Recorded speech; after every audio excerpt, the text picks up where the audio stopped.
Hello everyone, good morning সবাইকে। এখানে আছে কিশমিশ, অনেকগুলো কিশমিশ। সেই আমার ডেলিভারির আগে, মানে আমার সোনামা হওয়ার আগের কিশমিশ এনেছিল, অনেকগুলো করে নিয়ে আসতো। তো কয়েকটা খেয়েছিলাম, কিন্তু একটু টকটক ছিল, আর খেতে ইচ্ছা যায়নি। তারপর তো আমার সোনামা হয়ে গেল, আর খাওয়া হয়নি, এভাবে রয়ে গেছে। তো ভাবলাম আজকে একটু রোদে দিয়ে দিই। যা আমি একটা কিশমিশ খেয়ে নিলাম, কেউ আমাকে দেখে নিল নাকি, এদিকে ওদিক তাকিয়েছিলাম।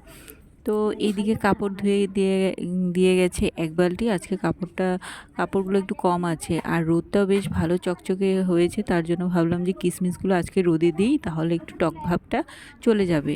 তো এই আমার বরের জুতোটাও কিন্তু আমার বরই ধুয়ে দিয়েছে, দুদিন হয়েছে।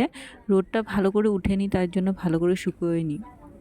তো দিয়ে দিলাম, আর এইদিকে এদিক রোদটা চলে যায়, শীতকালে রোদ জানোই তো। তারপর আবার এদিকে দিয়ে দিলাম কিশমিশগুলো।